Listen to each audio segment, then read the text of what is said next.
ओम श्री साईनाथाय नमः। बाबा कहते हैं, तुम एक अवतार को कैसे पहचानोगे, यानी भगवान के अवतार को कैसे जानोगे। वह दिव्य पुरुष जिनके पैरों के निशानों में कमल होगा, शंख, चक्र, गदा, झंडा और वज्र जैसे शुभ चिन्ह होंगे, जिनके दर्शन से कर्मों के बंधन से मुक्ति मिलती है, जिनके मधुर नाम का जाप करने से रज, तम और पापों को नष्ट करके सत्व गुण का विकास होता है और धर्म का भी विकास होता है, जिनकी दिव्य याद और प्रार्थना मन को शांत और स्थिर बनाती है और जिनकी शरण में आने से भक्ति, वैराग्य और ज्ञान का विकास होता है। मेरे बच्चों, वही भगवान का सच्चा अवतार है।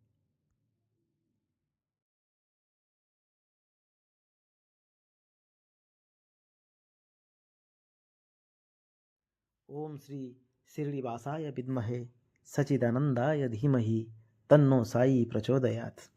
बाबा कहते हैं, बहुत से लोग ऐसे हैं जो अपनी ज़िंदगी के अच्छे समय में कभी दान नहीं करते या किसी गरीब या किसी जीव को खाना नहीं खिलाते, लेकिन जब उनका बुरा समय शुरू होता है तो मजबूरी में वो गरीबों को दान देते हैं और दूसरे जीवों को खाना भी खिलाते हैं।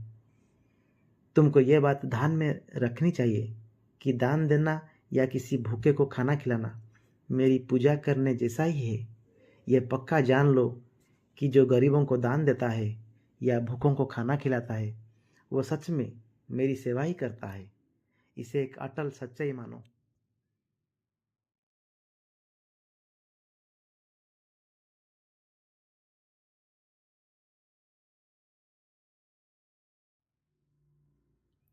ओम श्री साईनाथाय नमः।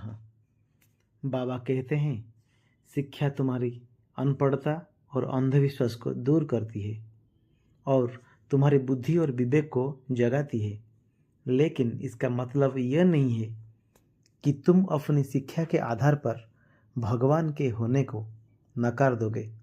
यह सिर्फ तुम्हारे घमंड, मूर्खता, समझ की कमी और तुम्हारे सीमित सोच की वजह से है।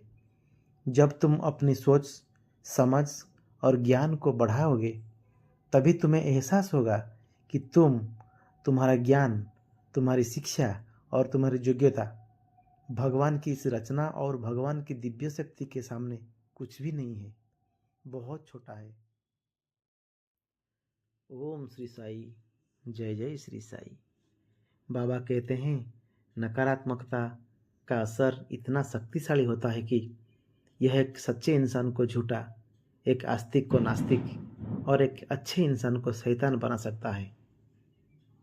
यहाँ नकारात्मकता का मतलब है ऐसे विचार जो खुद के साथ साथ दूसरों के लिए भी हानिकारक हो। नकारात्मक लोगों से दोस्ती और ऐसे काम करना जो नैतिकता और इंसानियत के खिलाफ हो। इसलिए जितना हो सके नकारात्मकता से दूर रहने की कोशिश करो ताकि एक अच्छी ज़िंदगी जी सको।